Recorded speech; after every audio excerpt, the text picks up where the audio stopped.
Bersatu di dalam doa. Bapa di dalam surga, kami mengucap syukur karena setiap hari Engkau memelihara, menyertai, dan menjaga kami. Engkau menjaga kami seperti kami menjaga biji mata kami.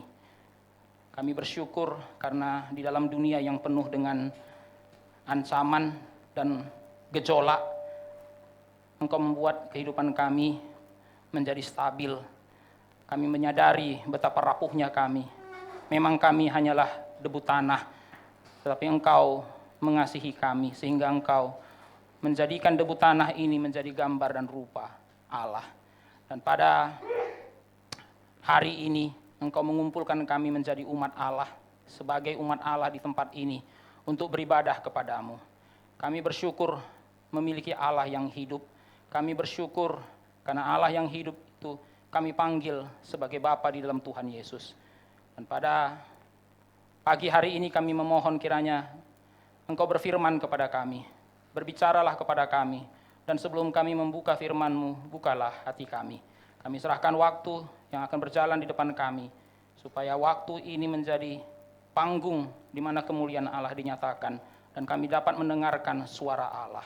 Di dalam nama Tuhan Yesus kami berdoa. Amin. Mari kita bersama-sama membuka 3 bagian Alkitab. Yang pertama, Titus 2 ayat 11 sampai 12. Mari kita bersama-sama membuka surat Titus pasal 2 ayat 11 sampai 12. Kita akan membacakannya secara responsoria. Saya akan membacakan ayat 11 dan saudara-saudara menyambut dengan membacakan ayat 12.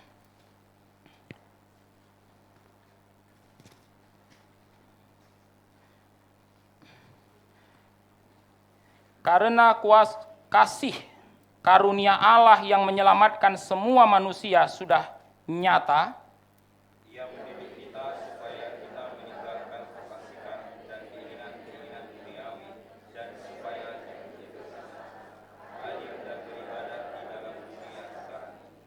Bagian yang kedua, kita membaca 1 Timotius 4 ayat 7 sampai 8.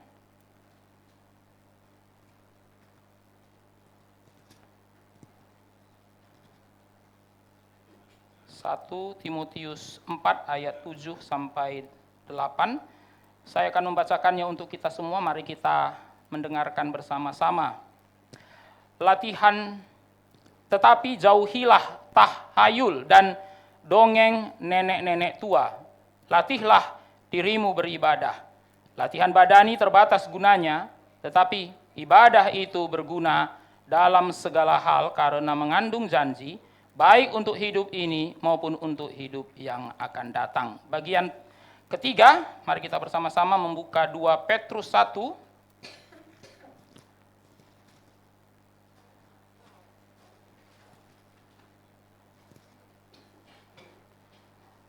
Saya akan membacakan ayat 5 dan nanti saudara-saudara membaca ayat 9 bersama-sama.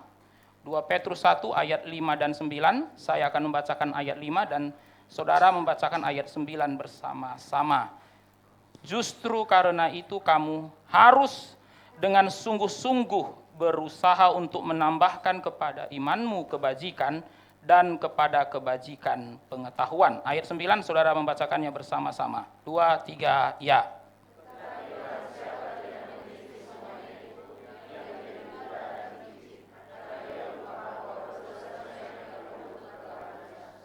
Saya akan membacakan ayat 10-nya, mari kita memperhatikannya bersama-sama. Karena itu saudara-saudaraku berusahalah sungguh-sungguh supaya panggilan dan pilihanmu makin teguh. Sebab jikalau kamu melakukannya, kamu tidak akan pernah tersandung. Kita akan memulai seri khotbah tentang disiplin rohani. Disiplin rohani bisa juga disebut sebagai kebiasaan-kebiasaan yang kudus atau meminjam dari orang-orang Puritan, bisa juga disebut sebagai kewajiban-kewajiban yang kudus. Saudara-saudara, disiplin rohani itu berbicara mengenai kebiasaan. Tapi ini bukan kebiasaan seperti yang kita lakukan di dalam kehidupan sehari-hari. Saudara-saudara yang kasih oleh Tuhan, orang-orang Puritan menyebut kebiasaan-kebiasaan ini dengan istilah kewajiban-kewajiban. Jadi seperti yang saya katakan tadi, disiplin rohani ini bisa disebut sebagai holy habits atau kebiasaan-kebiasaan yang kudus. Bisa juga disebut sebagai holy duty, kewajiban-kewajiban yang kudus. Ya, tema kita hari ini adalah kebiasaan-kebiasaan yang kudus. Saya sengaja memilih istilah holy habits, bukan holy duty. Saudara-saudara, kebiasaan membentuk identitas seseorang. Seseorang dinilai dari kebiasaannya, saudara kasih oleh Tuhan. Saudara-saudara kasih oleh Tuhan, salah satu kebiasaan kita itu adalah menilai orang dari kebiasaannya, saudara kasih oleh Tuhan ya. Nah, saudara-saudara, masalahnya begini, saudara kasih oleh Tuhan ya. Kita seringkali tidak menyadari kebiasaan kita karena kita sudah terbiasa. Ya, saudara-saudara, kenapa disebut dengan kebiasaan? Karena kita sudah terbiasa. Justru karena kita sudah terbiasa, kita sering tidak menyadari dengan kebiasaan kita sendiri. Dan bukan hanya kita sering tidak menyadari kebiasaan kita, saudara-saudara, kita juga sering tidak menyadari betapa penting dan powerfulnya kebiasaan. Saudara-saudara, karena kita sudah terbiasa, maka kita tidak menyadari bahwa kebiasaan itu penting dan powerful, saudara kasih oleh Tuhan. Nah, nanti saya akan menjelaskan kepada saudara betapa penting dan powerfulnya kebiasaan. Nah, saudara kasih oleh Tuhan, mengapa kebiasaan itu penting? Karena kebiasaan itu membentuk identitas kita, saudara-saudara. Saudara kasih oleh Tuhan, seringkali ya, kita itu kalau menilai orang itu berdasarkan apa yang biasa dikerjakannya, saudara kasih oleh Tuhan. Maka saudara, di Indonesia ya, kita punya istilah, saudara kasih oleh Tuhan, si tukang tidur, saudara kasih oleh Tuhan misalnya ya, saudara-saudara ya. Apalagi si tukang mabuk, saudara kasih oleh Tuhan ya. Nah, saudara-saudara, Indonesia pakai istilah tukang ya, saudara kasih oleh Tuhan ya, tukang ribut. Nah, saudara-saudara kan, apa? Si pemalas. Nah, saudara kasih oleh Tuhan, kita tidak mengatakan orang itu si pemalas hanya karena dia sekali-sekali malas. Saudara-saudara, saya percaya ya, semua orang itu pasti pernah malas, tapi nggak mungkin semua orang disebut sebagai si pemalas. Ya, saudara, si rakus, saudara kasih oleh Tuhan. Saudara-saudara kasih oleh Tuhan, ya ada orang tertentu yang memang makannya banyak, saudara kasih oleh Tuhan. Tapi nggak semua orang juga disebut sebagai si rakus. Nah, saudara perhatikan baik-baik. Tukang tidur, saudara kasih oleh Tuhan. Apalagi saudara kasih oleh Tuhan. Tukang mabok. Nah, cuman di Indonesia ada istilah tukang ini, saudara kasih oleh Tuhan ya. Kenapa sih dia disebut sebagai tukang tidur? Bukan karena dia sekali-sekali tidur di kelas misalnya, saudara-saudara ya. Saya percaya saudara, orang paling rajin pun pasti pernah tidur di kelas. Ya, saudara-saudara, saya percaya saudara-saudara, orang yang paling saleh pun sekali-sekali pernah ketiduran waktu ibadah. Tapi kita tidak mengatakan dia sebagai tukang tidur. Nah, saudara kasih oleh Tuhan, kita mengatakan orang itu tukang tidur, kenapa? Karena dia sering tidur. Ya, kalau dia tidur malam hari di kamarnya, saudara kasih oleh Tuhan, itu kan wajar. Tapi di kampus tidur, di gereja tidur. Saudara kasih oleh Tuhan, bahkan hari dia pernikahan pun ketiduran, saudara kasih oleh Tuhan. Saudara bisa bayangkan ya. Saudara-saudara, nah kita bilang dia tukang tidur, kenapa? Karena tidur itu sudah menjadi kebiasaannya. Tidur itu sudah menjadi kebiasaannya, saudara kasih oleh Tuhan. Ya, jadi kalau hari itu dia on time, kita bilang apa? Tumben. Tapi sebaliknya saudara-saudara ya, orang kalau selalu on time, hari itu telat, kita bilang tumben. Nah, saudara kasih oleh Tuhan, misalnya saudara kasih oleh Tuhan, kita bilang tukang ribut. Kenapa? Karena di mana saja bikin keributan. Kalau nggak ada dia, saudara-saudara tenang. Begitu dia datang ribut. Kenapa? Tukang ribut. Saudara-saudara, orang yang tenang kadangkala bikin keributan, saudara kasih oleh Tuhan. Tapi kita nggak bilang dia tukang ribut. Nah, saudara-saudara kasih oleh Tuhan, kita bilang orang itu sopan, bukan karena sekali-sekali dia sopan. Tapi karena sehari-hari dia sopan. Kita bilang orang itu baik, bukan karena dia sekali-sekali memberikan sumbangan. Saudara kasih oleh Tuhan, karena dia sehari-hari memberikan sumbangan. Ada orang, saudara kasih oleh Tuhan, memberikan sumbangan ke panti asuhan, tapi pada waktu musim kampanye pilkada, saudara kasih oleh Tuhan. Ya, orang seperti ini, ya kita nggak bilang dia orang dermawan, tapi orang yang sehari-hari suka memberikan sumbangan kepada pengemis, kepada panti asuhan, ya kita mengatakan kalau orang ini adalah orang yang baik, orang ini adalah orang yang dermawan. Nah, saudara perhatikan dari ilustrasi tadi, saudara kasih oleh Tuhan.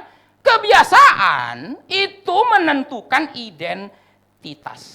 Nah, saudara-saudara kasih oleh Tuhan, kebiasaan adalah sesuatu yang dilakukan secara berulang-ulang atau terpola sehingga menjadi identik dengan kita dan membentuk identitas kita. Saya ulangi saudara-saudara ya. Kebiasaan adalah sesuatu yang dilakukan secara berulang-ulang, repeatedly, atau terpola sehingga menjadi identik dengan kita dan membentuk identitas kita. Maka saudara kasih oleh Tuhan, orang dinilai dari identitasnya. Saudara kasih oleh Tuhan, orang nggak tahu kita di dalam seperti apa, tapi orang menilai kita dari apa yang kita lakukan berulang-ulang di setiap waktu, di setiap tempat, dalam suasana apapun. Kenapa saudara-saudara? Karena itu sudah menjadi signature-nya kita.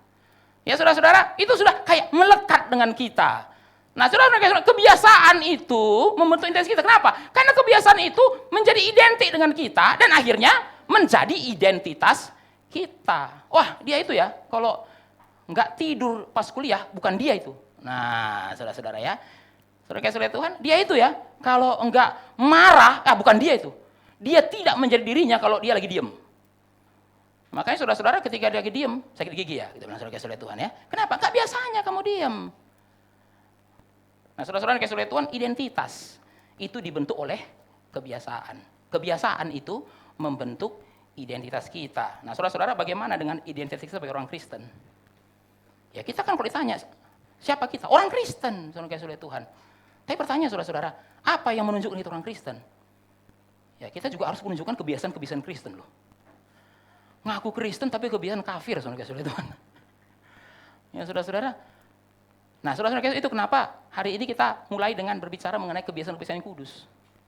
Ya saudara-saudara, ya selama berminggu-minggu kita akan membicarakan kebiasaan-kebiasaan yang lain, saudara kasih oleh Tuhan ya.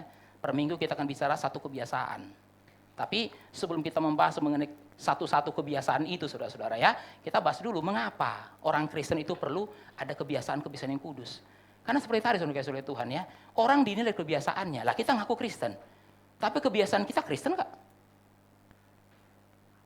Saudara-saudara, bisa nggak kita bilang kita orang Kristen? Kalau besok kebaktian, hari ini kita cap tikusan, saudara kasih oleh Tuhan.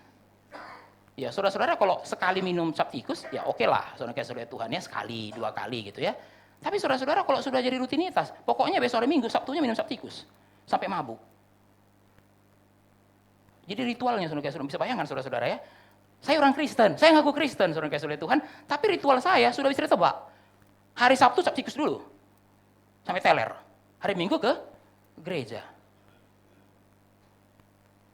Hari Minggu ke gereja. Tapi sebelum hari Minggu ke gereja, hari Sabtu ngapain dulu? Dugem dulu. Tapi saudara-saudara, sudah pulang dari dugem dengan teler pun, tetap dengan pede datang ke gereja. Siapa kamu? Orang Kristen. Aneh, saudara Tuhan ya. Kamu ngaku orang Kristen, tapi kebiasaanmu nggak Kristen. Ya saudara-saudara, kebiasaan itu penting, saudara Tuhan. Orang nggak tahu kita itu di dalam seperti apa, tapi orang itu menilai kebiasaan-kebiasaan kita. Nah, jadi saudara Tuhan, mari kita bertanya hari ini. Saya ini punya kebiasaan-kebiasaan yang Kristen enggak? Nah, kebiasaan-kebiasaan Kristen inilah yang kita sebut sebagai kebiasaan-kebiasaan yang kudus. Ya, saudara-saudara, saudara Tuhan, di dalam perjanjian baru jarang sih orang Kristen disebut orang Kristen.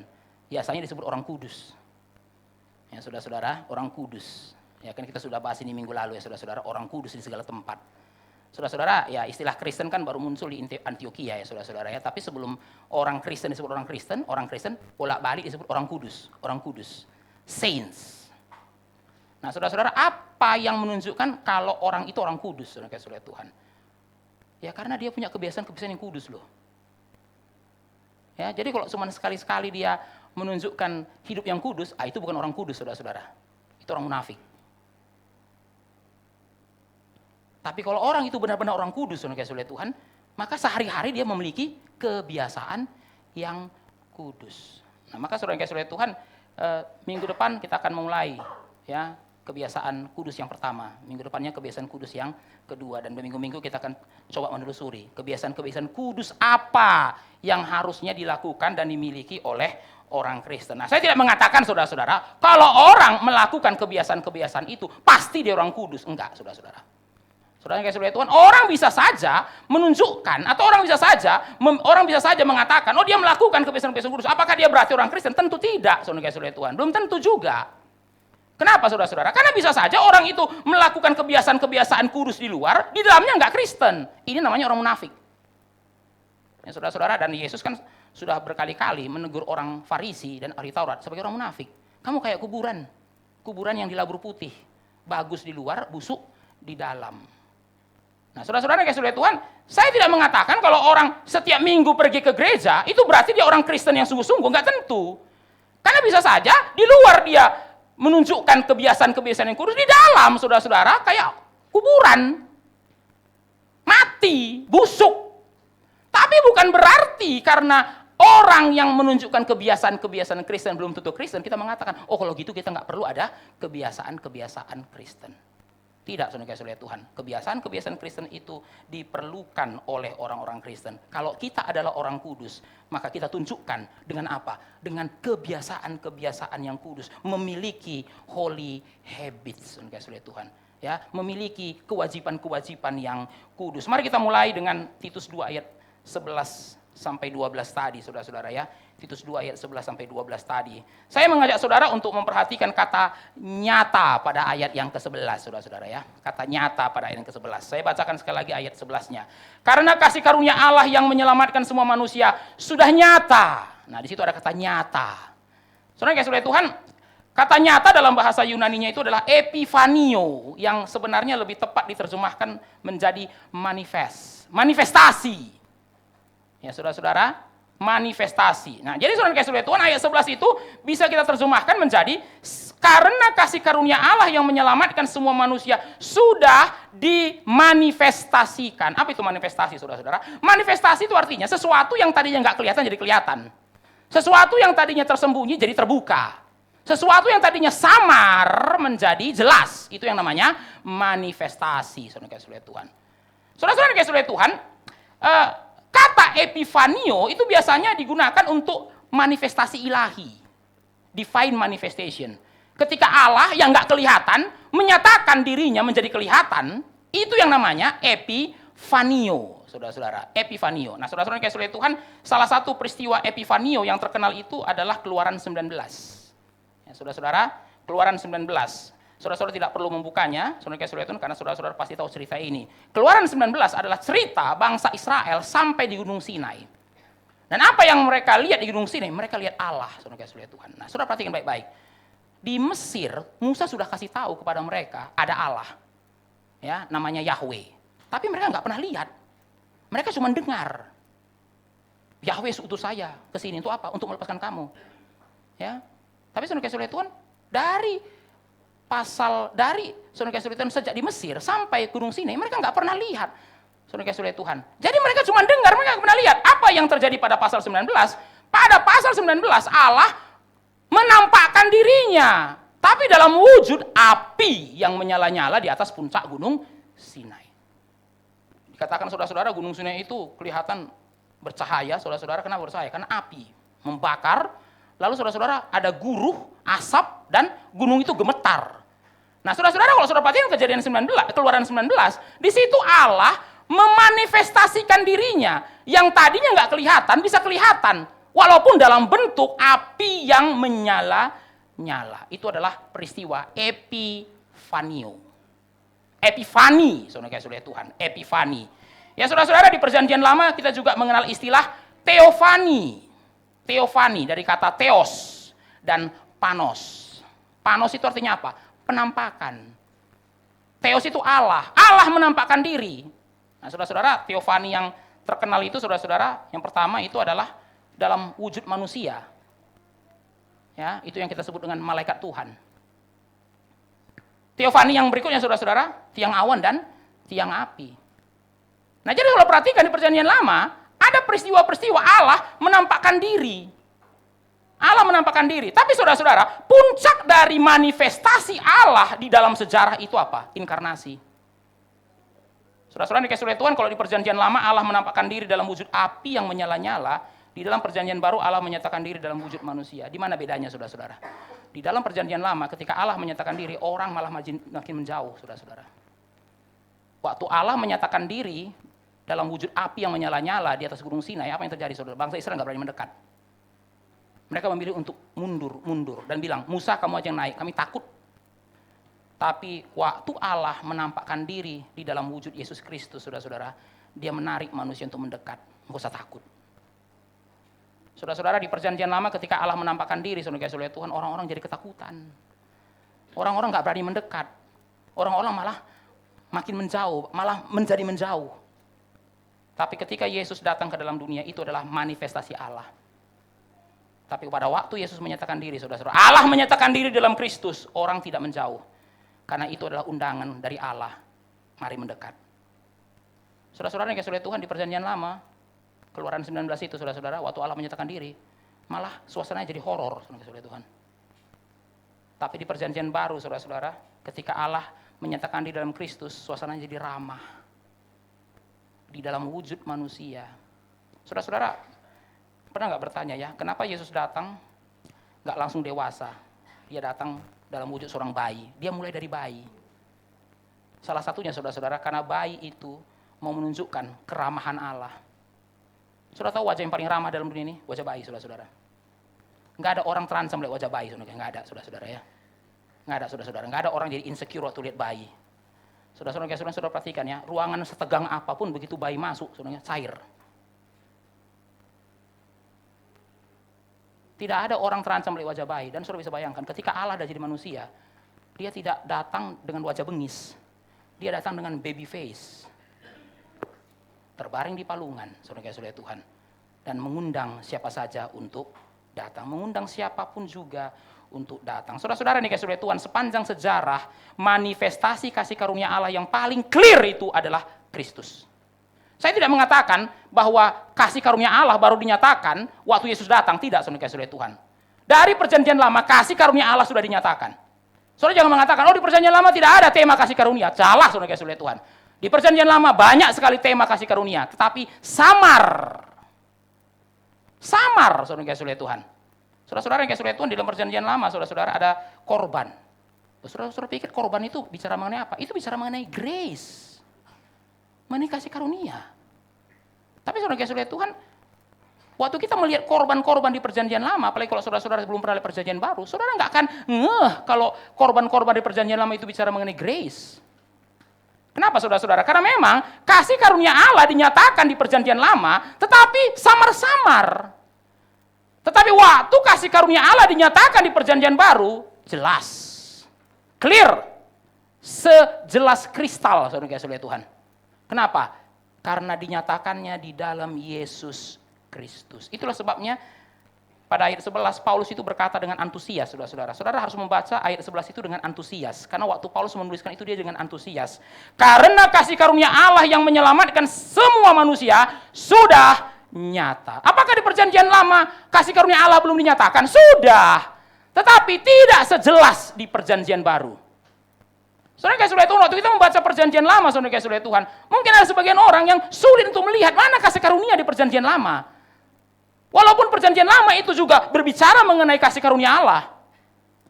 Tapi saudara-saudara Tuhan, waktu kita melihat Yesus Kristus, tidak ada perdebatan, tidak ada keraguan lagi bahwa perjanjian baru itu memperlihatkan tentang kasih karunia Allah. Karena kasih karunia Allah yang menyelamatkan semua manusia sudah nyata. Terang benderang, tidak ditutup-tutupi. Tidak samar-samar, seling. Maka saudara-saudara, kalau orang sudah lihat Yesus pun tidak melihat kasih karunia Allah, saudara-saudara Tuhan, mau lihat apa lagi? Saya ulangi saudara-saudara ya, kalau sudah lihat Yesus pun nggak melihat kasih karunia Allah, mau lihat apa lagi? Maka saudara-saudara Tuhan, tidak ada lagi perdebatan apakah Yesus itu wahyu yang terakhir. Nggak ada, saudara-saudara. Yesus itu wahyu yang terakhir. Karena kalau melihat Yesus pun kita tidak melihat kasih karunia Allah, mau lihat siapa lagi? Saudara-saudara yang kasih oleh Tuhan, apa yang dilakukan oleh kasih karunia ini? Di dalam Kristus Allah menyatakan kasih karunia-Nya. Seluruh manifestasi kasih karunia dalam sejarah itu puncaknya Yesus. Melihat Yesus, kita melihat kasih karunia Allah di dalam kepenuhannya. Maka saudara perhatikan Yohanes 1 ayat Yohanes 1 saudara-saudara. Yesus dikatakan apa? Full of grace and truth. Penuh kasih karunia, penuh. Penuh. Saudara-saudara yang kasih oleh Tuhan, orang Kristen kan suka memberikan nama anaknya Grace, saudara Tuhan ya. Ya, saudara-saudara, saya tidak mengatakan semua yang nama Grace pasti orang Kristen, saudara-saudara ya. Tapi saudara-saudara, orang Kristen itu kan sering memakai nama Grace, saudara Tuhan ya. Sedikit yang menggunakan nama anugerah, saudara Tuhan. Nama anugerah biasanya kalau laki-laki ya. Tapi kalau Grace itu biasanya perempuan, saudara Tuhan. Nah, saudara-saudara Tuhan, keunikan agama Kristen itu apa sih? Grace. Apa yang menjadikan Kristen itu beda dengan semua agama? Kasih karunia, Grace. Saudara-saudara, ada sebuah cerita itu yang mengenai C.S. Lewis, saudara Tuhan ya. Dia datang ke sebuah ruangan yang ada perdebatan teolog di dalamnya. Teolog itu lagi berdebat, saudara-saudara ya. Apa sih keunikan kekristenan dibanding agama lain? Ada yang mengatakan ini, ada yang mengatakan itu. Ada yang mengatakan inkarnasi, ada yang bilang, enggak lah, di agama lain juga ada kok cerita dewa jadi manusia. Baru kemudian C.S. Lewis masuk nanya, kalian lagi berdebat apa sih? Kami lagi berdebat mengenai keunikan agama Kristen. C.S. Lewis mengatakan, gampang, grace. Grace. Apa yang menjadikan Kristen itu beda dengan semua agama? Grace. Itulah kenapa Yesus dikatakan apa? Penuh kasih karunia, full of grace. Saudara yang kasih oleh Tuhan, selama ini kan kalau kita mendengar kata anugerah atau kasih karunia, kita membayangkan sesuatu yang abstrak ya saudara-saudara ya. Grace cannot be seen, orang bilang saudara-saudara ya. Saudara kasih oleh Tuhan, kamu lihat Grace enggak hari ini? Di rumah kita bilang saudara kasih oleh Tuhan ya. Nah itu saudara-saudara kan gitu ya. Kamu lihat Grace enggak? Oh enggak datang gereja hari ini saudara-saudara ya. Saudara-saudara, kita enggak lagi bicara mengenai orang yang namanya Grace, saudara kasih oleh Tuhan. Tapi saudara-saudara, konsep anugerah itu kan orang pikir abstrak banget ya. Konkretnya gimana? Tapi saudara-saudara, salah kalau kita berpikir anugerah itu abstrak. Karena di dalam kekristenan anugerah itu jadi manusia. Yesus adalah anugerah di dalam tubuh. Yesus adalah anugerah yang jalan-jalan, saudara Tuhan. Jadi kalau saudara bilang anugerah itu abstrak, saudara Tuhan, saudara-saudara salah. Lihat Yesus, itulah anugerah. Anugerah adalah Yesus, Yesus adalah anugerah. Dialah anugerah yang berdaging. Bisa disentuh, bisa dilihat, bisa dipegang. Saudara-saudara yang kasih Tuhan, itu sebabnya saudara-saudara ya, kenapa konsep anugerah itu sangat penting dalam kekristenan. Nah, tapi saudara-saudara, saking kita terbiasa dengan konsep anugerah, akhirnya kita melihat anugerah itu sempit. Saudara-saudara yang kasih Tuhan, seringkali pemikiran kita tentang anugerah itu sempit. Bukan kita tidak pernah mendengar kata anugerah, kita saking seringnya mendengar kata anugerah, sampai akhirnya saudara-saudara, pemikiran kita mengenai anugerah itu very narrow, sangat sempit saudara-saudara. Kita seringkali berpikir kalau anugerah itu hanya bicara keselamatan, dan keselamatan. Saya tidak mengatakan saudara-saudara itu salah, saudara-saudara Tuhan. Ayat 11 mengatakan, sebab kasih karunia Allah yang menyelamatkan semua manusia. Jadi saudara-saudara Tuhan, tidak ada salahnya kalau kita mengatakan kasih karunia itu berbicara mengenai keselamatan. Saudara-saudara Tuhan, masalahnya adalah kasih karunia tidak berhenti hanya dengan keselamatan. Mari kita lihat ayat 12, saudara-saudara Tuhan. Ayat 12. Saya minta saudara perhatikan ayat 12. Saudara-saudara, pada ayat 12 dikatakan, Ia mendidik kita. Nah, saudara perhatikan baik-baik. Jadi kasih karunia itu melakukan dua hal. Yang pertama, saudara-saudara, dia save us. Yang kedua, dia train us. Nah, saudara-saudara, terjemahan mendidik itu dalam bahasa Yunaninya adalah paideusa. Saudara-saudara, paideusa. Paideusa, saudara-saudara Tuhan. Nah, saudara-saudara, English Standard Version menerjemahkan kata ini menjadi training, bukan teaching. Jadi saudara-saudara, sebenarnya terjemahan yang lebih tepat ayat 12 adalah Ia melatih kita. Jadi saudara-saudara, grace, anugerah itu bukan cuma menyelamatkan kita, tapi dia juga melatih kita. Atau kalau kita mau terjemahkan lebih jelas lagi, membentuk kita. Nah, saudara dengarkan baik-baik saudara-saudara ya. Anugerah itu bukan hanya bicara salvation, tapi juga formation. Anugerah menyelamatkan, ya. Menyelamatkan dari apa? Menyelamatkan dari hukuman kekal, betul. Tapi saudara-saudara, anugerah tidak hanya berhenti menyelamatkan kita dari hukuman kekal. Anugerah juga membentuk kita menjadi serupa dengan Kristus. Jadi saudara-saudara, waktu kita bicara mengenai anugerah, saudara jangan hanya satu sisi. Oh, bicara mengenai salvation.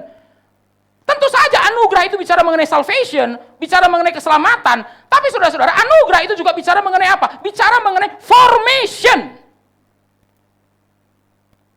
Apa yang dilakukan anugerah?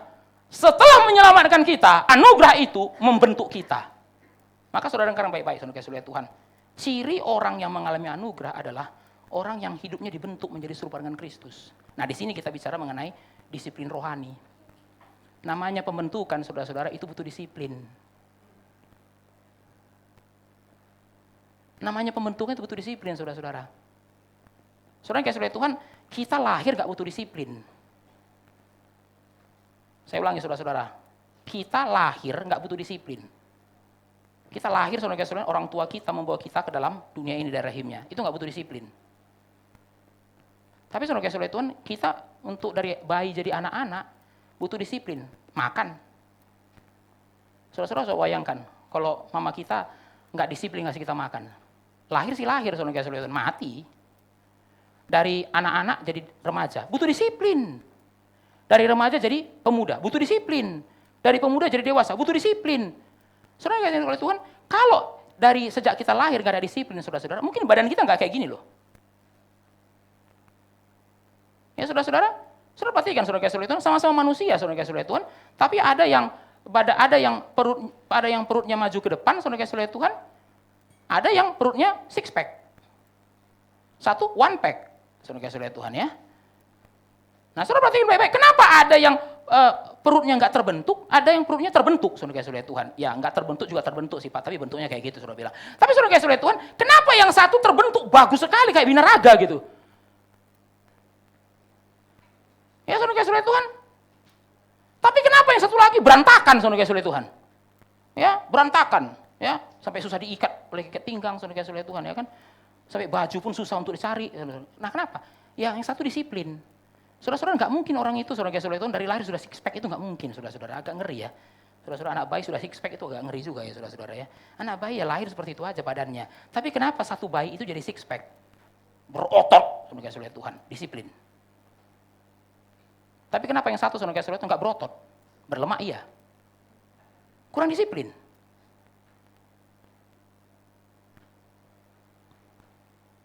Saudara-saudara, saudara Tuhan, formation itu butuh disiplin. Nah, kita sudah dilahirkan baru oleh Roh Kudus. Ya, kita sudah dilahirkan oleh Roh Kudus. Itu anugerah, betul. Tapi saudara-saudara Tuhan, setelah kita dilahirbarukan, Roh Kudus, anugerah itu ngapain? Membentuk kita. Membentuk menjadi apa? Serupa dengan Kristus. Nah, itulah arti dari paideusa. Paideusa. Nah, saudara-saudara, kata paideusa itu kata dasarnya pais yang artinya anak.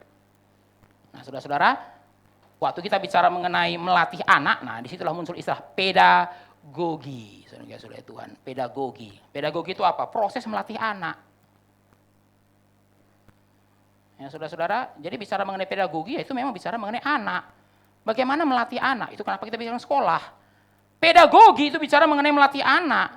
Nah, saudara-saudara, kata paideusa itu perlu dipahami dari konteks budaya Yunaninya, saudara-saudara. Nah, saya sedikit jelaskan mengenai budaya Yunani di balik kata ini, saudara-saudara. Saudara-saudara, dalam masyarakat Yunani, keluarga-keluarga yang kaya itu biasanya mengangkat seorang pengawas atau guardian untuk anak mereka yang akan jadi ahli waris. Itu, saudara-saudara Tuhan, sebuah tradisi di dalam masyarakat Yunani. Jadi, kalau ada keluarga, ada anaknya yang akan jadi ahli waris, maka saudara-saudara dari usia 7 tahun, saudara-saudara, anak ini akan diserahkan kepada seorang guardian, kepada seorang pengawas. Nama pengawasnya ini adalah paidogogos.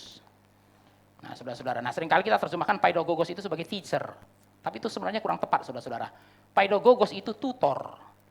Nah, saudara-saudara, di dalam masyarakat Yunani ada sekolah. Nah, di sekolah itu ada guru, tapi gurunya bukan paidogogos. Nah, saudara Tuhan, anak ini pergi ke sekolah. Dia tidak belajar ilmu pengetahuan dari paidogogos, enggak, saudara-saudara. Dia belajar ilmu pengetahuan dari gurunya di sekolah. Tapi saudara Tuhan, yang memastikan anak ini ke sekolah, paidogogos. Maka salah satu tugas paidogogos apa, saudara-saudara? Mengantar anak itu ke sekolah dan menjemputnya pulang. Saudara-saudara, kenapa? Karena namanya anak-anak, saudara Tuhan, saudara juga tahu lah ya.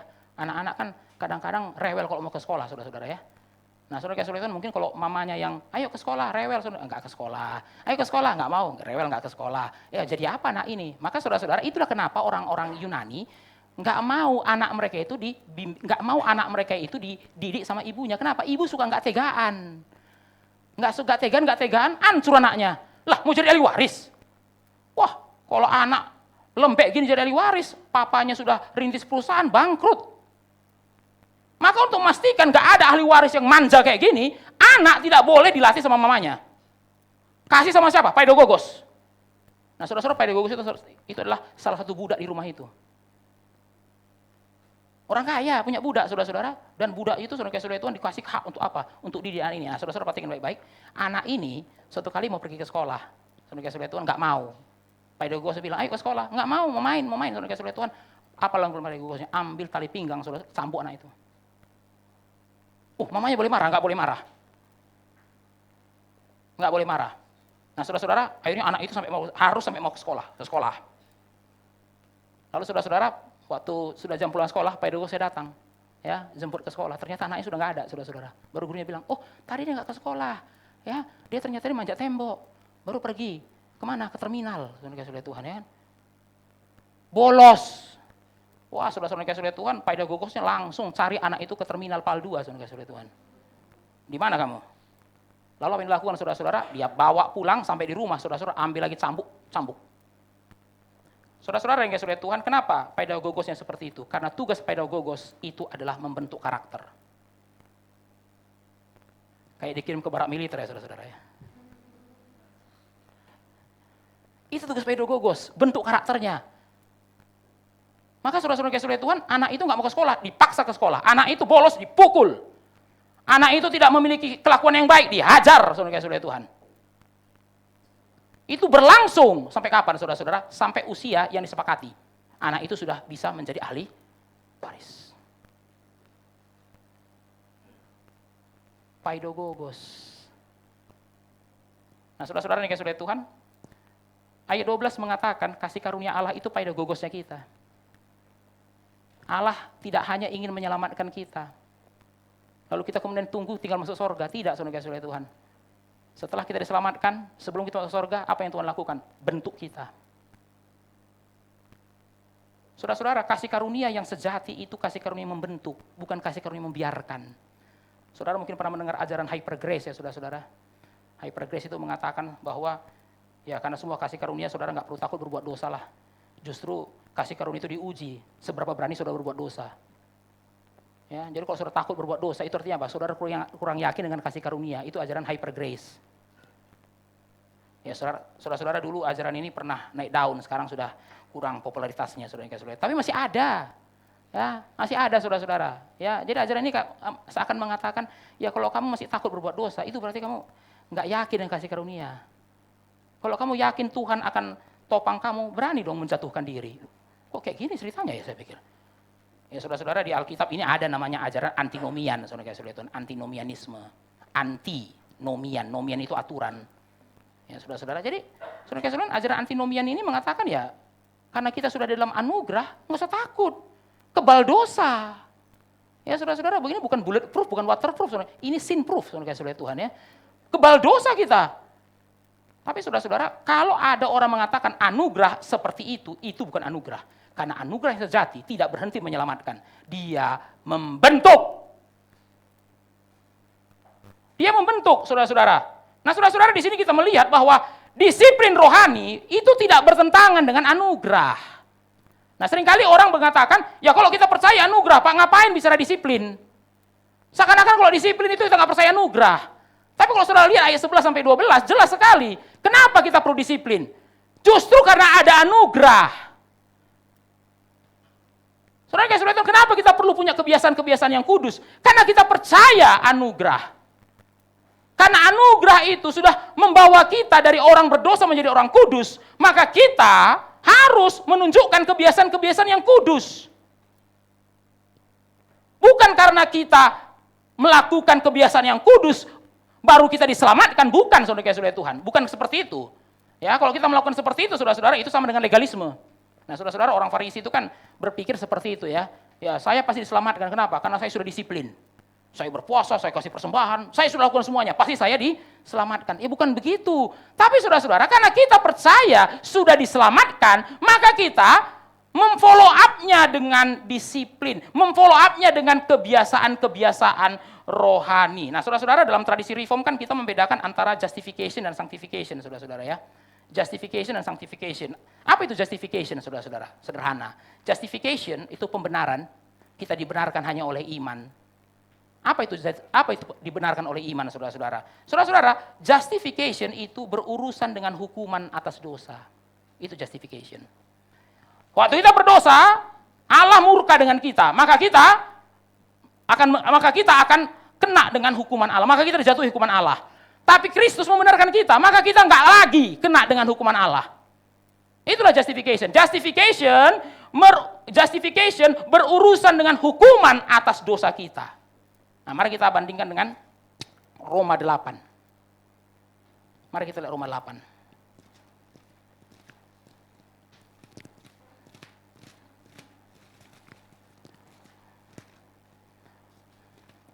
Roma 8 ayat 1. Mari kita baca ayat ini bersama-sama dan kita membacakannya dengan antusias, saudara-saudara Tuhan. Karena Roma 8 ayat 1 ini bisa dikatakan sebagai satu titik balik dalam surat Roma. Ayat 8 ayat 1. Kita baca bersama-sama. 2, 3 ya. Demikianlah sekarang tidak ada penghukuman bagi mereka yang ada di dalam Kristus Yesus. Tidak ada penghukuman. Kenapa tidak ada penghukuman? Sudah dibenarkan. Ya saudara-saudara, ya para teolog mengatakan justification itu bicara masalah status. Status saudara bukan lagi terdakwa. Kenapa bukan lagi terdakwa? Karena Kristus sudah membenarkan saudara. Enggak ada penghukuman bagi orang yang sudah dalam Kristus. Jadi kalau saudara sudah dalam Kristus, hari ini mati, perlu lagi takut dengan hukuman neraka? Enggak usah. Tidak ada penghukuman bagi mereka yang ada di dalam Kristus. Itu namanya justification. Nah kalau saudara baca pasal sebelumnya 7, 6, saudara-saudara Tuhan, 5, itu semuanya berbicara mengenai justification. Dari pasal 4, 5, 6, sampai 7, dan 8, sampai 7 saudara-saudara, Paulus itu membereskan soal pembenaran oleh iman. Dan setelah dibereskan, dia tutup dengan ayat 1. Tidak ada penghukuman. Maka saudara-saudara Tuhan, Martin Luther menentang keras purgatori.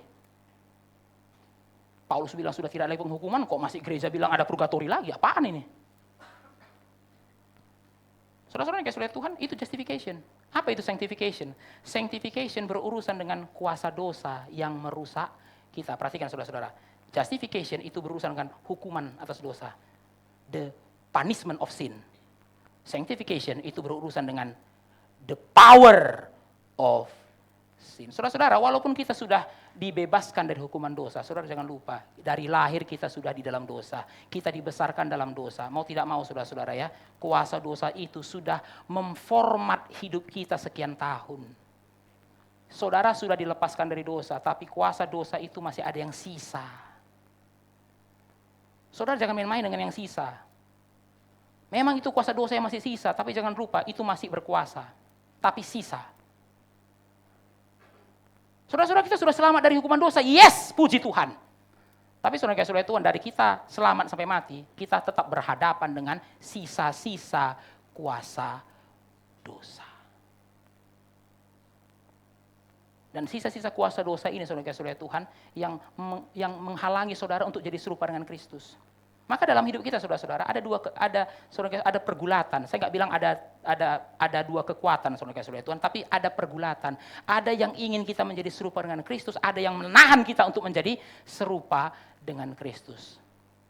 Itu sebabnya dalam Galatia ada istilah keinginan roh dan keinginan daging. Saudara-saudara, keinginan daging inilah keinginan yang status quo, nggak bisa move on. Mau yang lama terus. Kenapa saudara-saudara? Keinginan daging itu ingin bertahan terus, ingin yang lama terus, karena sudah terbiasa. Saudara ngerti saudara-saudara Tuhan apa pentingnya kebiasaan, apa powerfulnya kebiasaan. Saudara dengarkan baik-baik. Kalau sudah biasa, yang salah pun kita nggak mau tinggalkan. Saudara tahu salah tahu. Tapi kenapa nggak tinggalkan? Bukan saya nggak tahu itu salah Pak, cuman sudah PW Pak. Posisi wena. Itu terbiasa. Loh, kenapa nggak pergi? Ini kan sudah, ya gimana Pak? Sudah biasa. Memang saya awalnya nggak enak Pak, tapi lama-lama sudah enak. Saudara-saudara yang kasih ada orang itu ya, posisi tulangnya sudah nggak benar loh. Tapi sudah bertahun-tahun begitu. Saudara-saudara baru dibawa ke kriopraktik, saudara-saudara Tuhan, ya kan? Wah, saudara-saudara begitu di kriopraktik, saudara-saudara Tuhan dibenerin kan? Waktu dibenerin, saudara-saudara menjerit. Sakit! Bukan sakit, kamu sebenarnya sudah lama sakit, cuman kamu nggak tahu kamu sakit. Begitu dibenerin, kamu yang kesakitan. Maka saudara-saudara ada orang itu posisi tulangnya sudah nggak benar. Tapi karena sudah 5 tahun begitu, ayo Pak dibawa ke dokter tulang. Nah, gini aja. Padahal sudah kayak gini saudara-saudara Tuhan. Loh, ini sudah nggak simetris loh Pak. Nggak apa-apa, masih hidup kok lah. Kenapa? Karena dia takut begitu ditarik begini saudara-saudara Tuhan. Waduh. Kenapa nggak mau berubah? Kalau itu salah, kenapa nggak mau berubah? Bukan nggak tahu itu salah, sudah biasa. Nah, dengarkan saudara-saudara ya, kita lahir dalam dosa, kita dibesarkan dalam dosa. Dosa itu memformat hati kita. Karena hati kita sudah diformat, saudara-saudara itu, maka kita menganggap hal yang salah pun jadi benar dan hal yang najis pun jadi baik. Nah, saudara-saudara, di sini kita belajar satu hal ya. Kenapa kebiasaan itu powerful? Dengarkan saudara-saudara. Kebiasaan itu bukan cuma kebiasaan. Kebiasaan itu membentuk hasrat kita. Kebiasaan itu membentuk hasrat. Kebiasaan itu membentuk apa yang kita suka dan apa yang kita tidak suka. Saya tanya saudara-saudara, sejak kapan saudara suka nasi?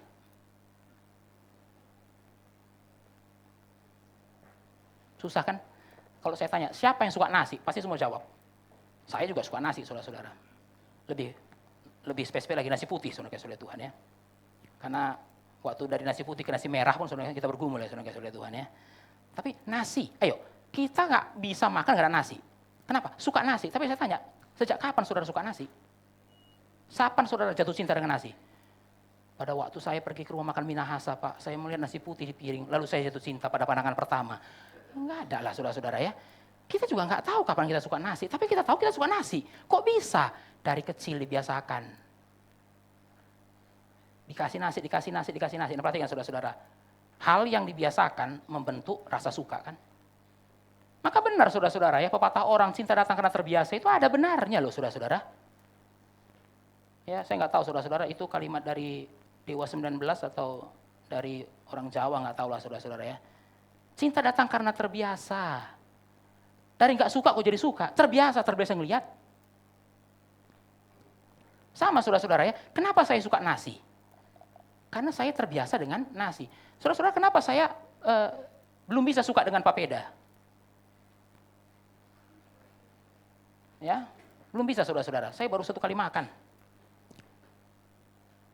Dan waktu pertama kali saya makan, antusias sekali saya saudara, karena penasaran. Jadi saya ambil banyak. Begitu saya makan, saya nggak tahu bagaimana menikmatinya. Ujung-ujungnya saudara-saudara papedanya saya tinggalkan, yang saya makan cuma ikannya. Bersama dengan kuah kuningnya. Yang ini saya nggak tahu gimana menikmatinya saya bilang. Tapi waktu saya lihat orang-orang Papua saudara-saudara, mereka menikmati sekali, makannya digini-giniin. Tapi saya tanya, kapan kamu jatuh cinta dengan papeda? Mereka saya jawab. Kami dari lahir sudah dengan papeda. Ya sama seperti saya, sudah dari lahir dengan nasi. Loh kenapa saya bisa suka nasi, tapi nggak bisa suka papeda, dia bisa suka papeda, apa penyebabnya? Kebiasaan. Nah saudara berarti baik-baik, kebiasaan membentuk apa yang kita suka. Jadi saudara jangan bilang, ya saya suka. Nggak ada yang cuma saya suka saudara-saudara. Saudara suka itu kenapa? Karena dibiasakan. Maka dia bilang, ya gimana Pak saya mau nyanyi lagu-lagu hymn, saya sukanya lagu-lagu pop. Saudara Tuhan, saudara suka lagu apapun itu tidak dengan sendirinya kok, itu ada prosesnya. Jadi saudara bisa nggak ya, saya dari suka lagu pop jadi suka lagu hymn? Bisa. Dibiasakan. Tapi saudara-saudara di sini kita belajar ya, tidak berarti saudara suka berarti benar. Hati-hati saudara-saudara ya. Karena kita tahu bahwa kebiasaan membentuk hasrat. Our habit form our heart. Nah saudara-saudara kasih oleh Tuhan, ya hari ini kan pendekatan kebiasaan ini sudah masuk ke sekolah-sekolah Kristen, saudara-saudara. Kenapa saudara-saudara? Karena dulu orang berpikir, kenapa orang nggak melakukan yang benar? Karena nggak dikasih tahu yang benar. Maka tujuan sekolah ngapain? Kasih tahu yang benar nih, supaya dia lakukan yang benar. Tapi lama-lama orang sadar, kenapa banyak hasilnya nggak seperti itu? Dikasih tahu yang benar, jadi nggak benar kok. Oh mungkin dia lupa Pak yang diajarin. Enggak, ingat. Loh, tapi kenapa sudah dikasih tahu yang benar, ingat yang benar, tetap lakukan yang salah? Bukan nggak tahu, nggak suka. Nggak suka. Saudara-saudara, apa masalahnya dalam sekolah Kristen yang selama ini berorientasi pada pengetahuan? Dikasih tahu yang Kristen. Tapi kenapa yang dijalani bukan yang Kristen? Bukan saya nggak tahu, Pak. Saya nggak suka. Maka saudara kasih oleh Tuhan, hari ini selain menanamkan pengetahuan, saudara-saudara, information, tugas sekolah Kristen itu apa? Heart formation. Bukan hanya memberikan informasi, tapi membentuk hati. Kenapa saudara? Karena nggak ada gunanya kita tahu yang benar, kita nggak suka yang benar. Saudara kalau ada anak, saudara kasih oleh Tuhan, kasih sayur, suka nggak? Enggak. Tahu nggak dia benar itu? Tahu.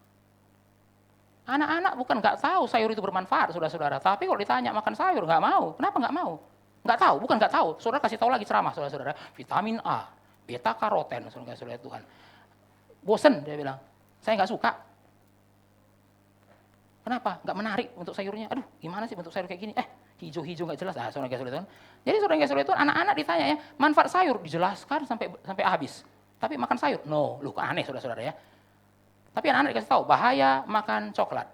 Saudara Tuhan ya. Gigi rusak. Ya walaupun bukan coklatnya bikin gigi rusak, gulanya kan saudara-saudara ya. Coklat sih nggak bikin gigi rusak. Kalau saudara makan tepung coklat masa gigi saudara rusak, saudara Tuhan. Tapi coklat yang ada gulanya bikin gigi rusak. Tapi anak-anak tahu, jangan banyak makan coklat, jangan banyak permen. Berbahaya untuk gigi, saudara Tuhan. Maka apa yang terjadi? Dikasih permen, dia makan. Loh, kenapa dia makan dikasih tahu kok? Dia sudah tahu bahayanya permen. Bukan saya nggak tahu, saya nggak suka. Bukan saya nggak tahu itu bahaya, saya suka. Nah, suka. Nah, saudara-saudara suka itu bukan di sini ya. Di sini. Saudara bisa jejelin pun di sini, saudara-saudara, nggak ada efeknya. Kenapa? Di sini sudah keras.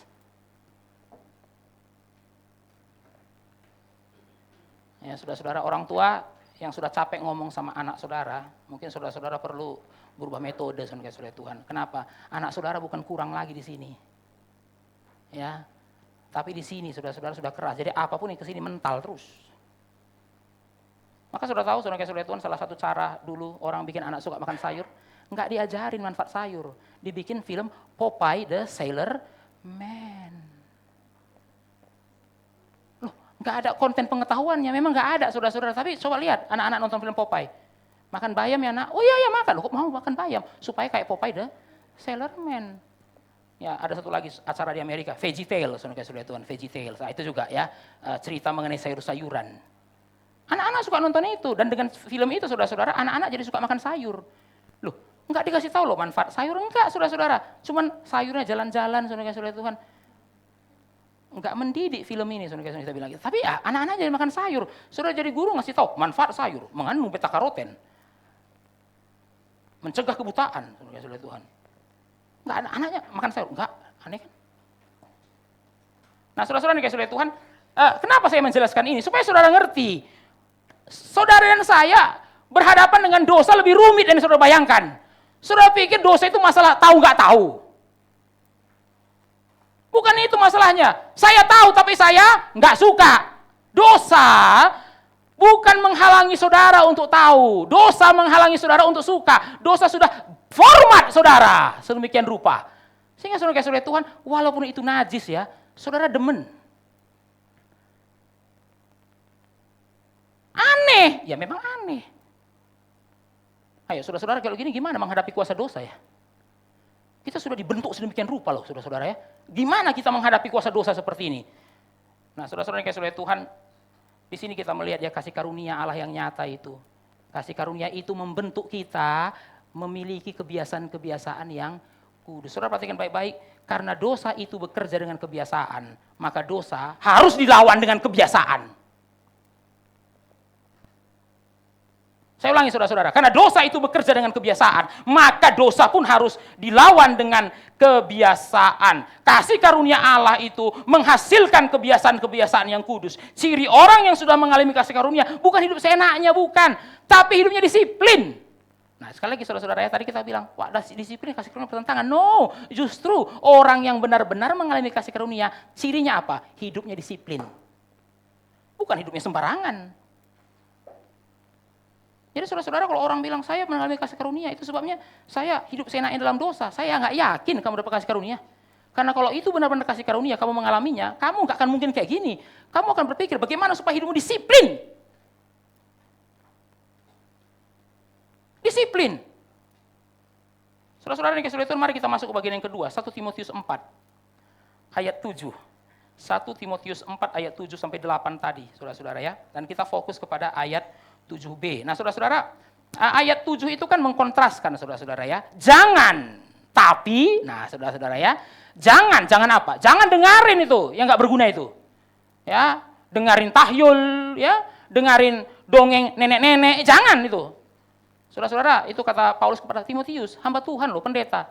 Timotius, kamu banyak pelayanan. Jangan habiskan waktumu untuk dengarin nenek-nenek tua kalau mendongeng. Ya, jangan. Ya mungkin di jemaatnya saudara-saudara banyak nenek tua, saudara-saudara ya. Suka mendongeng, saudara Tuhan. Jangan dengerin itu. Ya, kamu banyak pelayanan. Tapi, latihlah dirimu beribadah. Menarik saudara-saudara ya. Kata beribadah di situ, bahasa Yunani eusebia, yang sebenarnya diterjemahkan itu lebih baik kesalehan. Ya saudara-saudara, kesalehan. Jadi waktu bicara ibadah di situ, itu bukan bicara ibadah hari Minggu, saudara-saudara. Itu bicara ibadah seluruh hidup. Atau lebih tepatnya, godliness. Maka saudara baca dalam terjemahan ESV-nya, train yourself unto godliness. Hei Timotius, jangan gunakan waktumu untuk yang gak penting-penting kayak gitu. Pakai waktumu untuk melatih dirimu menjadi saleh. Nah, saudara perhatikan baik-baik, ternyata untuk jadi saleh butuh latihan loh. Jadi kalau bilang, Pak kenapa ya saya ini kurang saleh, kurang latihan. Saudara pikir kesalahan itu otomatis datang. Saudara-saudara yang kasih oleh Tuhan, Tuhan menyelamatkan kita supaya kita jadi saleh. Untuk itu dia mati di Golgota, saudara-saudara. Kenapa dia mau mati di Golgota? Bukan hanya supaya menyelamatkan kita masuk surga, bukan hanya itu. Supaya kita hidup dalam dunia ini menjadi orang yang saleh. Menjadi orang yang saleh. Dan untuk menjadi orang yang saleh dikatakan apa? Train yourself. Nah, saudara-saudara, kata train itu dalam bahasa Yunaninya gymnase.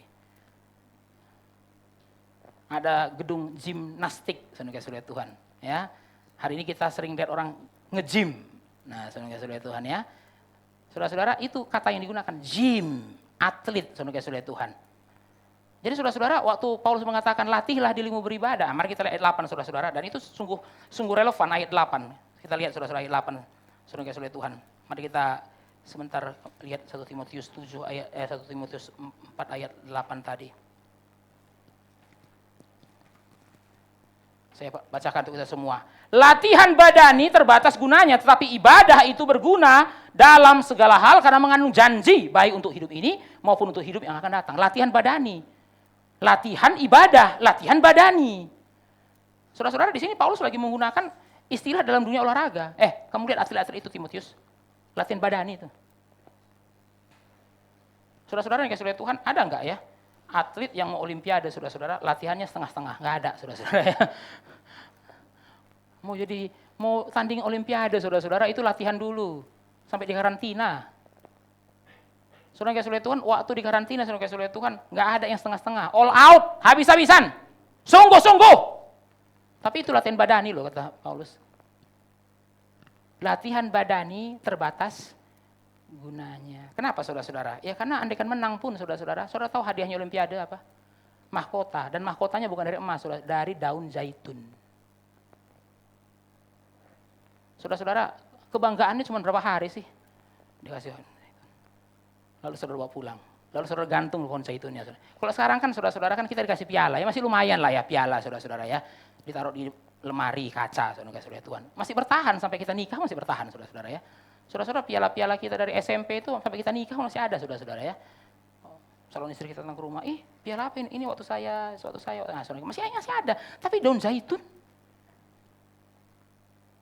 Menang, pulang, baru gantung. Saudara itu berapa hari sih tahannya daun zaitun itu? Hilang. Sampai saudara-saudara susah lagi memverifikasi. Kalau saudara pernah menang atau enggak. Saudara bilang, saya pernah menang loh olimpiade tahun sekian, mana buktinya? Waduh, enggak tahu mana buktinya, saudara makan rayap kita bilang. Kenapa? Daun pohon zaitun. Terbatas gunanya. Yang kedua, latihan badani pun emang saudara nggak akan mati. Mati juga, saudara Tuhan. Ada orang bilang, orang sempat mati karena kurang olahraga. Ada banyak orang yang rajin olahraga, matinya duluan, saudara Tuhan. Terbatas gunanya. Bukan nggak perlu, ya tapi terbatas gunanya. Tapi apa kata Paulus? Latihan ibadah, latihan kesalehan, tidak terbatas gunanya. Nah saudara-saudara Tuhan, kenapa latihan kesalehan yang tidak terbatas gunanya? Karena menghasilkan yang kita sebut dengan buah roh. Saudara-saudara dengarkan baik-baik, buah roh itu pekerjaan Roh Kudus betul. Tapi di sisi lain, buah roh itu menuntut latihan. Oh saya mau punya kasih, iya Roh Kudus ada. Roh Kudus bikin kasih, iya. Tapi kalau saudara tidak pernah berlatih, saudara Tuhan, nggak akan bisa. Saudara, kasih itu dari Roh Kudus betul. Tapi kenapa Pak saya ini nggak ada kasih? Kurang latihan. Contoh saudara-saudara ya, saudara mau memiliki kasih, tapi saudara selalu berteman dengan orang-orang yang bisa saudara temani. Saudara nggak berani berteman dengan orang yang sulit untuk ditemani. Gimana bisa ada kasih? Maka saudara-saudara yang kasih oleh Tuhan, ya ada orang bilang begini, waktu saya berdoa minta supaya Tuhan tambahkan kasih saya, Tuhan kirim banyak orang menyebalkan dalam hidup saya. Kamu serius mau mengasihi? Ya nih. Saya mau mengasihi Tuhan, kenapa dikirim yang sulit dikasihi? Kalau kamu hanya bisa mengasihi yang bisa dikasihi, itu bukan kasih. Saya kasih sekalian yang sulit untuk dikasihi. Ya saudara-saudara. Waduh, banyak banget ini. Sulit untuk dikasihi. Waduh, gimana bisa mengasihi orang kayak gini? Gimana bisa mengasihi orang kayak gini? Ya itu masalahnya. Kamu minta supaya ada kasih, tapi kamu mintanya orang yang mudah dikasihi, nggak bisa. Kamu dikasih orang yang sulit dikasihi, dimulai dari pasanganmu sendiri. Tapi saudara-saudara, pertemuan dan pergumulan kita dengan orang-orang seperti itu, perlahan-lahan tanpa kita sadar, memunculkan kasih. Kasih. Saudara-saudara, buah roh itu butuh dua sisi ya. Saudara ada Roh Kudus karena saudara sudah percaya Yesus, iya. Tapi kenapa? Sulit sekali melihat kasih itu. Oke, saya sulit sekali melihat sukacita, Pak. Saya sulit sekali melihat penguasaan diri. Saudara kurang latihan. Kurang latihan, saudara Tuhan. Nah, menarik saudara-saudara, saya baca seorang teolog mengatakan, salah satu latihan untuk sukacita itu apa? Humility. Saudara mau mengalami hidup yang penuh sukacita, saudara-saudara, latihan itu latihan kerendahan hati. Maka saudara-saudara, cara Tuhan membuat hidup saudara itu supaya bisa bersukacita apa? Saudara ketemu sama orang-orang yang lebih tinggi dari saudara. Sampai saudara nggak bisa sombong sama sekali. Sama lama saudara merasa, saya kok begini banget hidupnya. Nah, saudara Tuhan, tapi semakin saudara bisa menerima fakta, saya tidak hebat, saya biasa saja, saudara akan hidup dengan penuh sukacita. Buah roh dari Roh Kudus betul. Tapi kenapa buah roh itu seringkali kita tidak bisa melihat manifestasinya? Latihan. Saudara perlu disiplin, saudara perlu kebiasaan. Itulah gimnase, saudara Tuhan. Ya, seperti atlet itu kita berlatih. Maka saudara Tuhan, disiplin itu harus dilakukan dengan intensional ya. Enggak boleh mut-mutan, harus intensional, diniatkan. Jadi kalau saudara bilang, Pak, saya enggak saat teduh hari ini kenapa? Enggak ada mood. Itu bukan disiplin rohani, saudara-saudara. Namanya disiplin rohani, justru waktu saudara enggak mood, saudara niatkan untuk saat teduh, itu namanya disiplin rohani. Ya, bukan salah saya, Pak, suasana enggak mendukung, Pak. Maka saudara berpikir baik-baik, jangan cari waktu untuk saat teduh, bikin waktu untuk saat teduh. Jangan cari waktu untuk doa pagi, saudara, bikin waktu untuk doa pagi. Saya nggak ikut doa pagi, kenapa Pak? Nggak bangun Pak. Loh, kenapa saudara nggak bangun? Nggak mendukung Pak untuk bangun. Wekernya dinyalakan.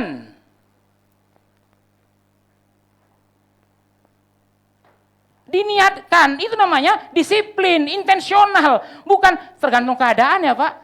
Ya, tergantung keadaan. Termasuk saya ibadah tergantung keadaan Pak. Ya, mood nggak hari ini?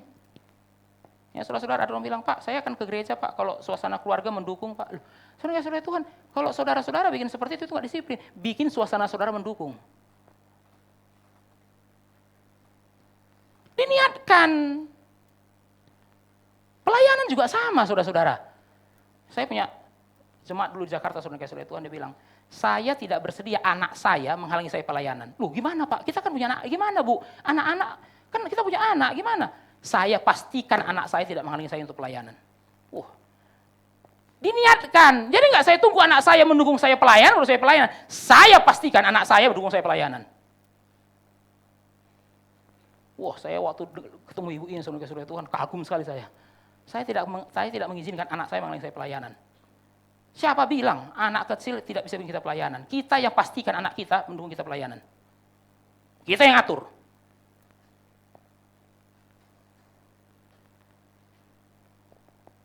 Itu namanya disiplin. Saudara-saudara yang kasih oleh Tuhan, saya ikuti dari John Owen. John Owen mengatakan ini, kuasa dosa itu bekerja melalui kebiasaan, sehingga cara yang efektif untuk melemahkan kuasa dosa itu adalah kebiasaan.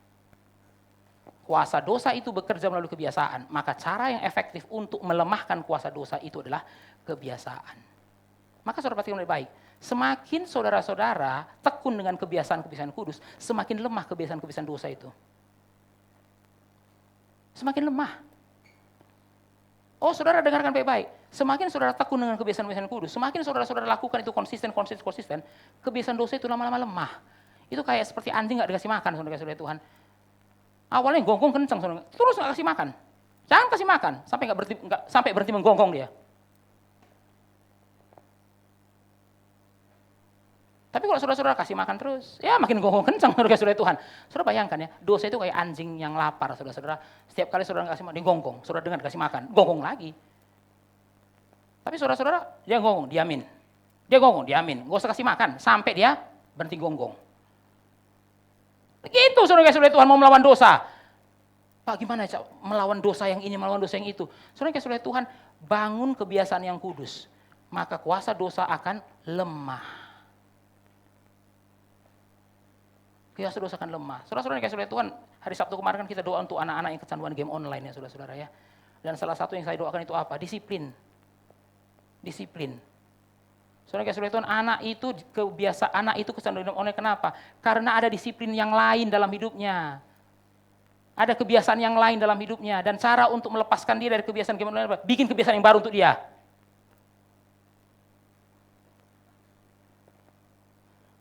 Saudara-saudara yang Tuhan, tidak ada disiplin rohani yang menyenangkan. Nggak ada, saudara-saudara. Semua disiplin rohani itu awalnya susah. Saudara mau mulai saat teduh, susah. Itu sebabnya banyak orang nggak mulai-mulai kan. Kenapa? Susah. Tidak ada disiplin rohani yang menyenangkan pada awalnya. Tapi dengarkan, berguna dalam segala sesuatu. Kenapa berguna saudara-saudara? Karena disiplin rohani itu memunculkan buah roh tadi. Damai, sukacita, kasih damai, sukacita. Saudara-saudara yang dikasihi oleh Tuhan, saya akan tutup dengan 2 Petrus 1 ayat 9. Yang tadi kita baca, 2 Petrus 1 ayat 5 dan 9, saudara-saudara. Saudara perhatikan ayat 5. Ayat 5, saudara-saudara. Pada ayat 5, Petrus mengatakan, justru karena itu, saudara yang dikasihi oleh Tuhan ya.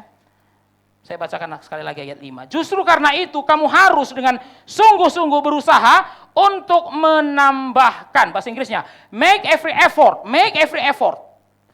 Menambahkan kepada iman. Nah, saudara baik-baik, ini ditujukan kepada orang yang sudah punya iman. Jadi disiplin rohani bukan kepada orang yang belum percaya. Disiplin rohani untuk orang yang sudah beriman. Tapi apa dikatakannya? Justru karena itu, karena kamu sudah punya iman, kamu harus sungguh-sungguh menambahkan kepada imanmu. Apa? Kebajikan. Kepada kebajikan, pengetahuan. Kepada pengetahuan, terus. Make every effort. Jangan malas. Ya saudara-saudara, salah satu masalah dalam kerohanian kita, salah satu ancaman dalam kerohanian itu apa? Mager.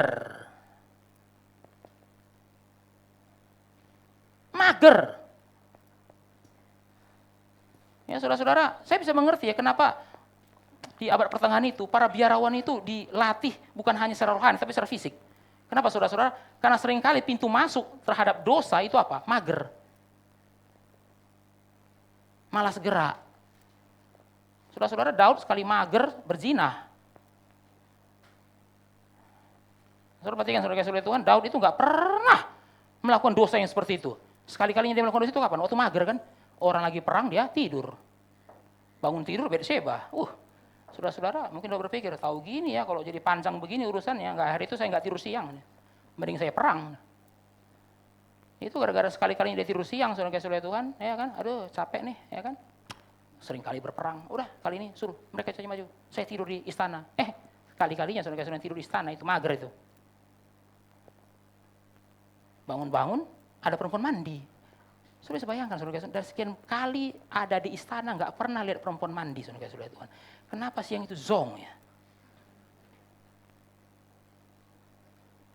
Pas lagi mager, ada yang kayak gini lagi.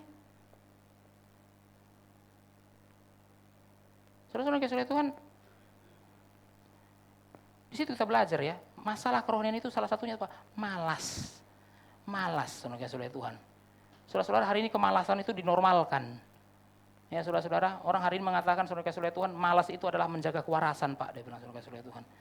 Saya nggak malas, Pak. Saya hanya menjaga mental health saya. Menjaga kewarasan saya. Ya ampun, saya pikir.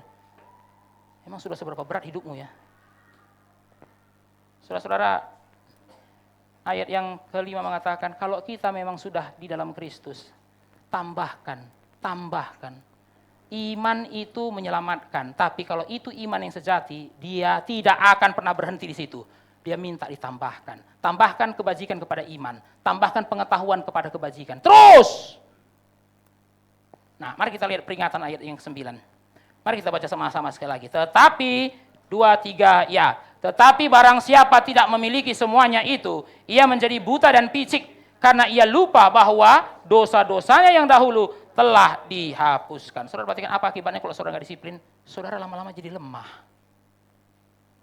Buta dan picik. Menarik saudara-saudara, bahasa Inggrisnya itu nearsighted and blind. Nearsighted, rabun dekat, saudara-saudara Tuhan. Nah, itu artinya mulai blur. Saudara-saudara ya. Nah, itu kan namanya rabun, itu kan bukan berarti buta ya. Rabun itu saudara-saudara bukan buta, itu blur. Lihat sih cuman kabur. Itu namanya rabun, ada istilah rabun ayam, saudara-saudara Tuhan. Ya, rabun ayam, karena sore-sore langsung kabur segalanya, saudara-saudara Tuhan ya. Rabun senja orang bilang, saudara-saudara. Ya, entah kenapa orang bilang jadi rabun ayam, saya nggak tahu. Katanya sih ayam kalau sore-sore suka begitu, saudara-saudara ya. Makanya orang bilang ayam kalau sore harus selalu masuk kandang. Ya, saudara-saudara, ayam sore-sore masuk kandang. Kenapa? Karena kemungkinan kalau nggak masuk kandang sore-sore hilang. Kenapa? Memang katanya kalau menjelang matahari terbenam itu, ayam pun jadi nggak tahu lagi di mana kandangnya.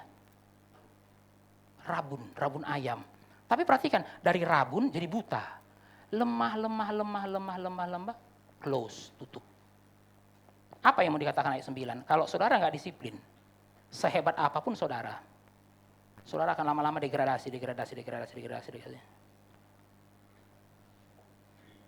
Oh, saudara nggak mengalami spiritual death? Enggak, spiritual blind.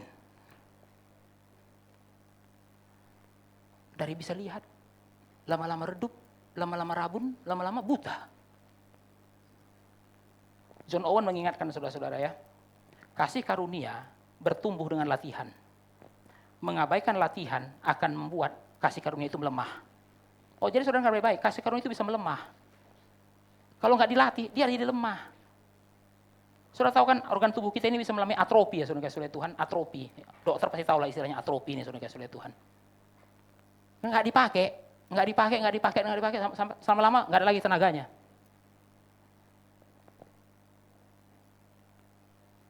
Sama halnya saudara-saudara, kita sudah selamat, iya, tapi kalau nggak dilatih, nggak di-maintain, lama-lama atrofi, lama-lama nggak ada lagi tenaganya, dan lama-lama walaupun ada dosa depan kita, nggak bisa ditolak lagi. Kenapa? Sudah buta.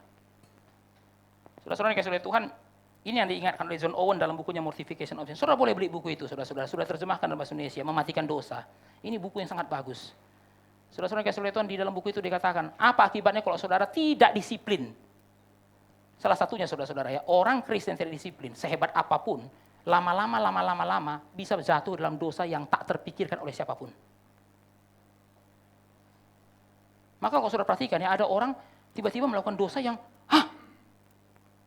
kok nggak nyangka loh, kita bilang saudara-saudara. Kan ada orang saudara-saudara ya waktu dia berbuat dosa, udah kelihatan dari mukanya, saudara-saudara Tuhan kita bilang kan.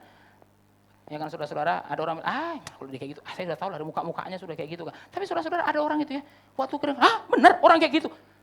Kenapa? Nggak kelihatan, bukan dari mukanya, saudara. Dari hidupnya, penampilannya nggak kelihatan bisa melakukan dosa seperti ini. Kok? Oh, John Owen mengatakan, saudara kalau tidak disiplin dengan benar, kalau saudara tidak melakukan disiplin rohani dengan benar, saudara Tuhan, saudara akan bisa melakukan dosa yang bahkan saudara sendiri pun nggak pikir pernah bisa lakukan.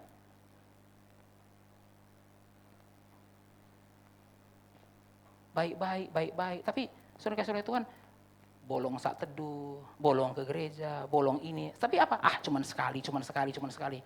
Terus begitu. Tiba-tiba seorang bapak yang baik-baik, saudara Tuhan, muncul dalam berita, tertangkap korupsi. Loh, bukannya ini pengurus gereja? Bukannya dia rajin pelayanan? Kok bisa jadi koruptor? Tanpa sadar saudara-saudara, karena sudah nggak dilatih, lama-lama apa? Nearsighted and blind. Nearsighted and blind. Saudara-saudara nih saudara Tuhan, hati-hati dengan dosa. Saudara dan saya sudah dilepaskan dari hukuman dosa, betul. Tapi saudara dan saya masih bergumul dengan kuasa dosa. Kuasa dosa yang sudah dari dulu menguasai kita. Walaupun Kristus sudah mati dan dosa itu sudah mati, saudara-saudara. Tapi kuasanya itu masih bekerja. Sisa-sisa kuasanya itu masih bekerja. Maka saudara ingat apa yang dikatakan oleh Paulus di dalam Roma 8, saudara Tuhan. Mari kita lihat apa yang dikatakan Paulus di dalam Roma 8. Ayat 13, Roma 8 ayat 13. Ingat baik-baik, Roma 8 mengatakan tidak ada penghukuman. Tapi saudara perhatikan ayat 13, mari kita baca bersama-sama.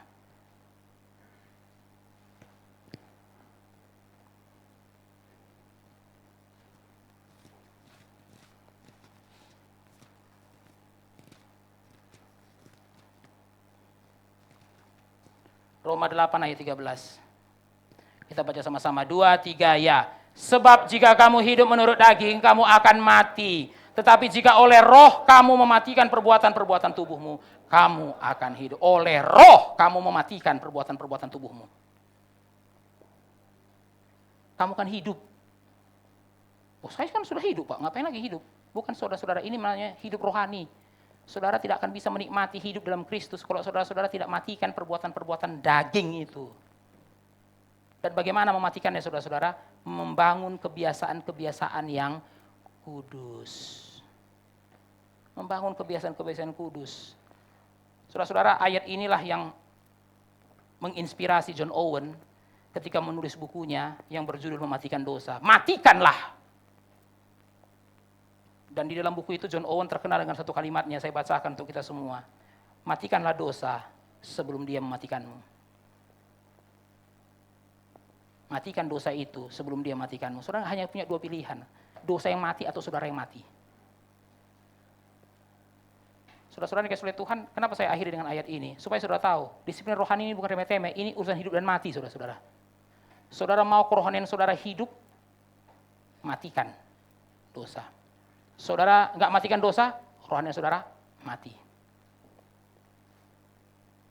Saudara tidak bisa hidup damai sejahtera dengan Tuhan, saudara tidak bisa mengalami sukacita, saudara tidak memiliki penguasaan diri, mati. Tapi kalau saudara-saudara matikan dosa, saudara akan mengalami kehidupan rohani yang bertumbuh subur, kehidupan rohani yang melimpah. Saudara-saudara dikasih oleh Tuhan, mari kita menekuni seri disiplin rohani ini. Ini baru mengantar kita ya untuk mengerti kenapa perlu disiplin rohani. Minggu depan kita akan mulai dengan disiplin rohani yang pertama, membaca Alkitab. Membaca Alkitab.